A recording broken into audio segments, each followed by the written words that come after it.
नमस्कार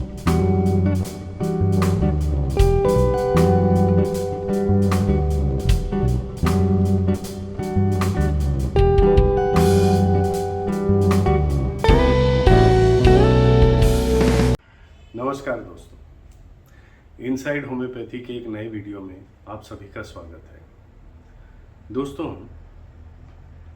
इंसान में गुण और अवगुण दोनों होते हैं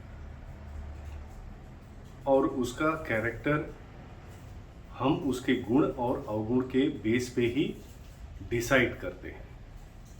यानी किसी में एक अच्छा गुण बहुत अधिक मात्रा में है तो उस इंसान को हम अच्छा इंसान कहते हैं, या किसी इंसान में कोई अवगुण है जिसकी मात्रा ज़्यादा है तो उस इंसान को हम अवगुण युक्त इंसान कहते हैं, यानी अच्छा नहीं कहते। हमारे शास्त्रों में 5 तरह के मेन अवगुणों के बारे में कहा गया है: काम, क्रोध, लोभ, मोह और अहंकार। आज उन्हीं अवगुणों में से एक की बात हम करेंगे, अहंकार की। और मेडिसिन है सल्फर। सल्फर का अहंकार कैसा होता है वो और किस तरीके से होता है हम जानने की कोशिश करेंगे दोस्तों। ये जानने के लिए सल्फर के कुछ रूब्रिक्स को या कुछ सिम्टम्स को हम इलैबोरेट करके समझते हैं। सल्फर को ये डिल्यूजन होता है कि he is better than others, यानी उसे ये गलत फहमी होती है कि वो दूसरों से बेहतर है। ठीक है, ये एक ऐसे तरह की मानसिकता है जिसमें इंसान अपने आप को दूसरों से ज़्यादा योग्य, दूसरों से ज़्यादा इम्पोर्टेंट या दूसरों से ज़्यादा स्ट्रॉन्ग समझता है, पावरफुल समझता है। ये अपने वर्चूज और अपने अचीवमेंट्स को बढ़ा चढ़ा कर बताता है, एग्जैगरेट करके बताता है। अगर उसने लाइफ में कोई अचीवमेंट पाई है तो उसका खूब बखान करेगा, लेकिन वही अचीवमेंट अगर किसी दूसरे इंसान ने पाया है तो उसे वो हल्के में लेता है, नज़रअंदाज करता है या उसमें कमियां निकालने की कोशिश करता है। इससे सल्फर का बॉयस्टर नेचर और फॉल्ट फाइंडिंग नेचर ऊपर उभर के आता है। सल्फर पेशेंट को डिजायर फॉर एप्रिशिएशन भी होता है दोस्तों, और इसकी वजह से वो जिंदगी भर ये कोशिश करता है कि लोग उसे ये माने कि इस बंदे को नॉलेज बहुत है, और वो उस तरीके से बिहेव भी करता है। यानी कोई सब्जेक्ट उसके फील्ड का हो या ना हो, वो पूरी कोशिश करता है या प्रूव करने की कोशिश करता है कि उसके फील्ड का साउंड नॉलेज इसे है। ओके, ये सब होता है अप्रिशिएशन पाने के लिए। जब इंसान ऐसा करेगा तो उसके साथ रहने वाले जो लोग हैं उनको वो ये सोचने पे मजबूर हो जाते हैं कि भाई इस बंदे को हमारे नॉलेज और हमारे अचीवमेंट का कोई कदर ही नहीं है। ठीक है, सल्फर का एक और सिम्टम है delusion. Delusion, he is a great person. उसे लगता है कि वो एक महान इंसान है और बाकी के जितने लोग हैं उसके सामने कुछ नहीं है। एक्चुअल में वो अपने लिए बहुत ऊंची राय रखता है। उसको लगता है कि उसकी पर्सनालिटी बहुत इफेक्टिव है, वो बहुत ऑनरेबल है, प्रीशियस पर्सन है। उसके पास एक्स्ट्रा ऑर्डिनरी वर्च्यूज है, असाधारण गुण है। जैसे उसके काम करने का तरीका असाधारण है, ये उसे लगता है, क्योंकि जिस तरीके से वो काम करता है उसे लगता है ऐसा कोई नहीं कर सकता। जितनी देर तक वो काम करता है इतनी देर तक कोई नहीं काम कर सकता। ये उसकी गलतफहमी है, भ्रम है, पर ऐसा वो सोचता है। उसे लगता है कि उसके थॉट्स भी एक्स्ट्राऑर्डिनरी है। कैसे? जैसे वो सोचता है कि उसके जो थॉट्स हैं वो बहुत गहरे हैं, डीप हैं, वर्सेटाइल हैं, गहन हैं, यानी उसे नॉलेज बहुत है, ये उसका मानना होता है। उसे ये भी लगता है कि उसके पास एक्स्ट्रा ऑर्डिनरी डिसीजन लेने की क्षमता है, जिसकी वजह से उसमें नेतृत्व करने की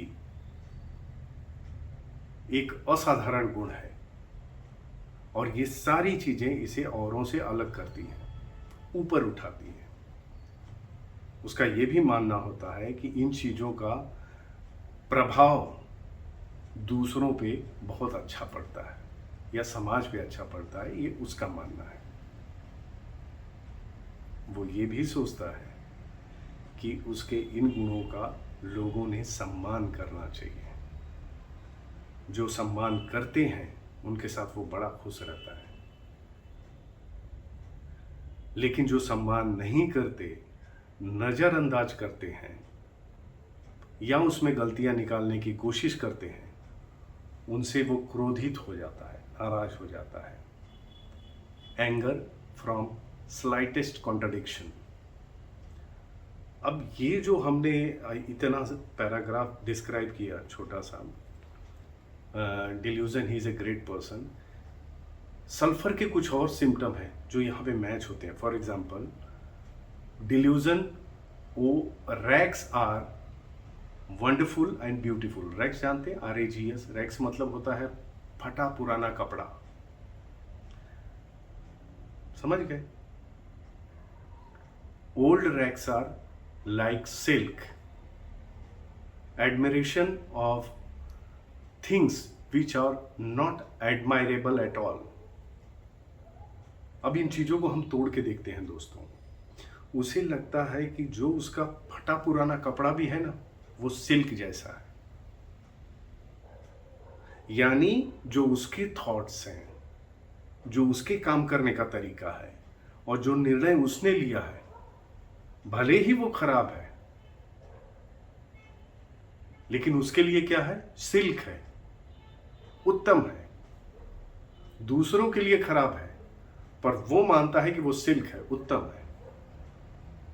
ओके? इस तरीके से इसका ये सोच, ये बिहेवियर सल्फर को एक अहंकारी इंसान बना देता है।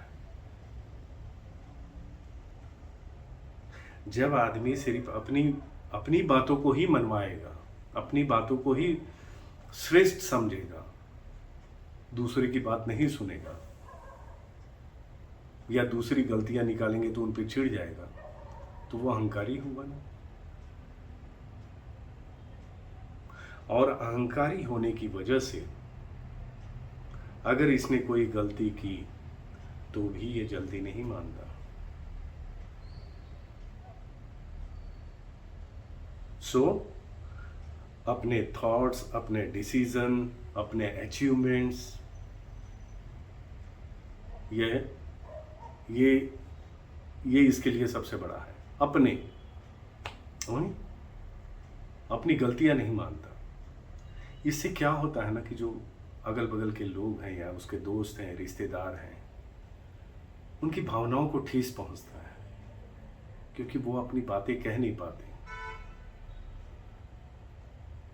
और उससे रिश्ता रखने में कतराने लगते हैं, धीरे धीरे दूरियां बढ़ने लगती हैं। सो ये ईगो और अहंकार इसे औरों से दूर करता चला जाता है। और वैसे दोस्तों, सल्फर को वैसे भी कंपनी पसंद नहीं है।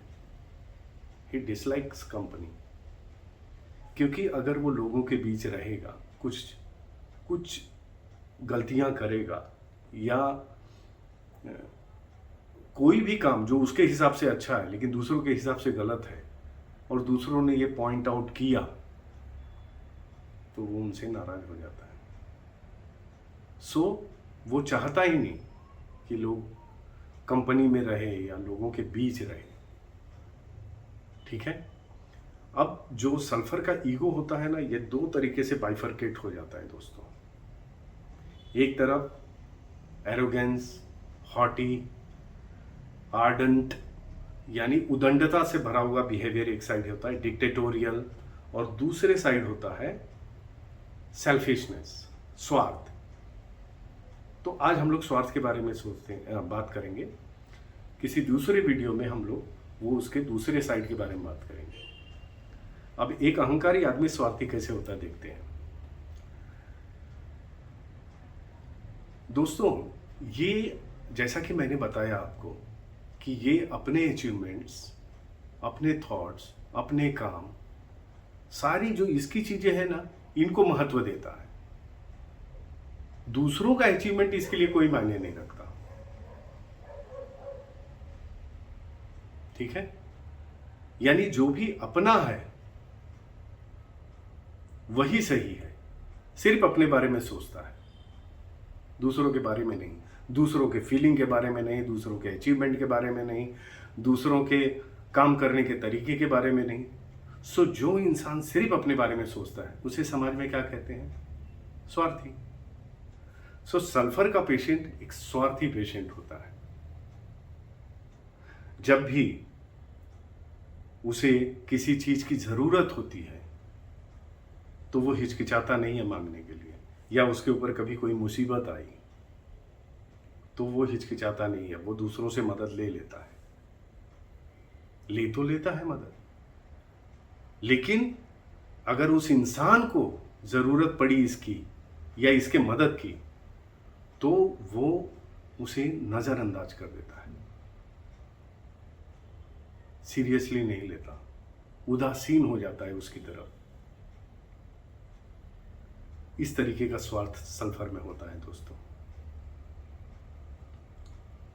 मतलब इनडिफरेंस टू अदर्स, दूसरों के प्रति वो निष्क्रिय रहता है, इनडिफरेंस टू सोसाइटी।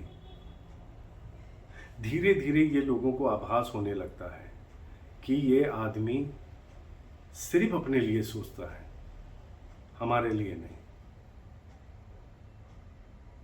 तो ऐसे इंसान से कौन रिश्ते बनाना पसंद करेगा दोस्तों? दूरियां बढ़ती जाती हैं।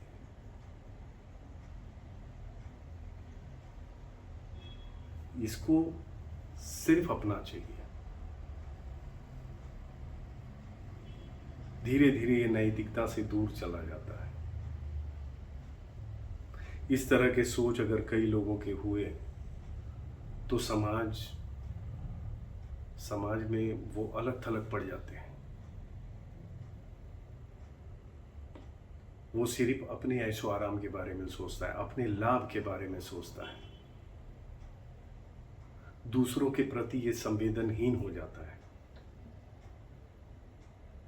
और ये सिर्फ इंसानों तक ही सीमित नहीं रहता। सल्फर में और एक सिम्टम है इनडिफरेंस टू सोशल वेलफेयर, यानी समाज में वेलफेयर का कोई काम है, समाज कल्याण का काम है, उसमें भी ये कोई रुचि नहीं दिखाता।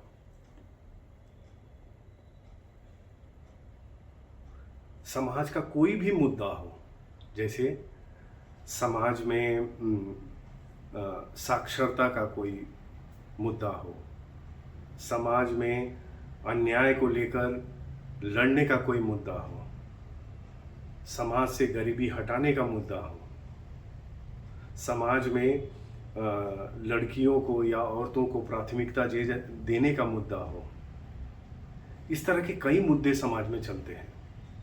लेकिन किसी मुद्दे को वो सीरियसली नहीं लेता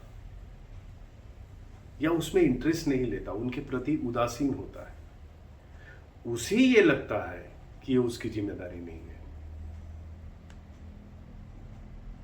इसलिए वो इन चीजों पे इंटरेस्ट नहीं लेता। अगर किसी ने ऐसे मुद्दों पे या ऐसा कोई प्रोग्राम है उसे इनवाइट भी कर लिया तो वो आने से मना कर देता है। इस तरीके से वो अपनी जिम्मेदारियों से दूर भागता है, समाज के प्रति उसकी जो जिम्मेदारी है उससे दूर भागता है। इसका यह व्यवहार इसे नैतिकता से दूर ले जाता है, दूसरों के प्रति संवेदनहीन बना देता है। जहाँ पर इसका अपना व्यक्तिगत लाभ हो, जहाँ पे इसके ऐशो आराम की बात हो, सिर्फ उन्हीं चीज़ों पे ये इंटरेस्ट लेता है। जहाँ भी इसे लाभ दिखाई दिया वो वहाँ इंटरेस्ट लेगा। तो स्वार्थी के साथ साथ ये लालची भी होता है। ठीक है। सल्फर में एक सिम्टम है दोस्तों, अनग्रेटफुल ड्यू टू एवराइज, यानी लालच की वजह से वो अनग्रेटफुल हो सकता है।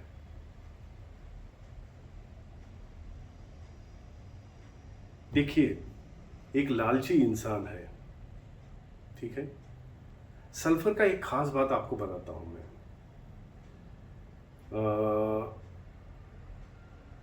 जैसा कि मैंने पहले आपको बताया कि अगर इसे किसी की ज़रूरत पड़ी या इसके ऊपर कोई विपदा आई तो ये दूसरों से मदद लेने से हिचकिचाता नहीं है, ठीक है।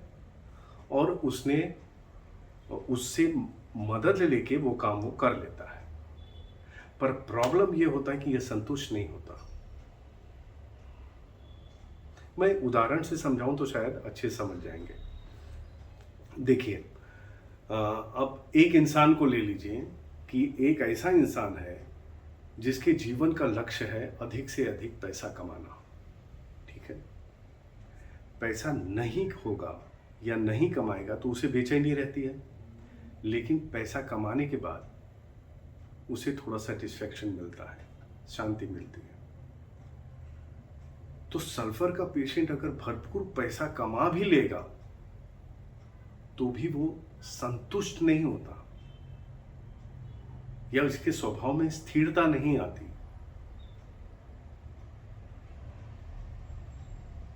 आगे बढ़ते जाता है, बढ़ते जाता है। तब जैसे थोड़ा पैसा कमाया, एक जन का मदद लिया, फिर इसको छोड़ के दूसरे के पास गया, आगे का मदद दूसरे से लिया आगे बढ़ने के लिए। इस तरीके से वो सीढ़ियां चढ़ते जाता है। लेकिन जब भी सीढ़ी चढ़ता है वो पीछे वाले को छोड़ते चला जाता है। जैसे पहली बार जिससे मदद लिया वहाँ से दूर हट के दूसरे से मदद लेगा, उसके प्रति उदासीन हो जाएगा। फिर तीसरे से मदद लेगा, दूसरे के प्रति उदासीन हो जाएगा। सो इसका जो लालच है आगे बढ़ने का या पैसे कमाने का, पैसा कमाना एक उदाहरण बताया मैंने, उसकी वजह से जो लोगों ने उसका साथ दिया था उनके प्रति अनग्रेटफुल रहता है। सल्फर में और एक सिम्टम है दोस्तों, एवराइज अल्टरनेट विथ स्क्वेंडर, यानी लालच और फिजूल खर्ची, ये दोनों इसमें पाया जाता है। ऐसे अगर हम एक आम इंसान सोचेगा, अरे ये तो बड़ा विरोधाभासी है, ये दोनों एकदम अपोजिट है, ये कैसे हो सकता है। लेकिन जैसा कि मैंने बताया, जब वो सब कुछ पा लेता है फिर भी उसे संतुष्टि नहीं मिलती, स्थिरता नहीं मिलती, तो उसे ये लगता है कि जो चीज़, जो पैसे मैंने कमाए हैं ये किसी काम का नहीं है, कोई यूज़ नहीं है इसका। मुझे तो इतना कमाने के बाद भी शांति नहीं मिल रही है, स्थिरता नहीं मिल रही है, तो उसके लिए वो चीज़ यूजलेस हो जाती है। तो उन चीज़ों को वो फिजूल खर्च करता है। केयरफुल खर्च तब करेगा आदमी जब उस चीज़ की कीमत होगी उसके लिए। सब कुछ पाने के बाद भी जब संतुष्टि नहीं मिली तो उसके लिए वो कोई किसी काम की चीज़ नहीं है। तो उन चीज़ों को वो बेवजह खर्च करता है, अपनी ज़रूरतों और अपनी इच्छाओं में डिफरेंशिएट नहीं कर पाता है। इस तरीके से सल्फर का ईगो उसे एक स्वार्थी इंसान बना देता है। सल्फर का ईगो उसे अहंकारी बना देता है। सो एक अवगुण कितने सारे अवगुणों को लेके आता है। इसके ईगो का जो दूसरा पार्ट है दोस्तों, वो हम दूसरे वीडियो में देखेंगे। अगर ये वीडियो आप लोगों को अच्छा लगा, then I will go for next video. ठीक है दोस्तों, टेक केयर, बाय, थैंक्स।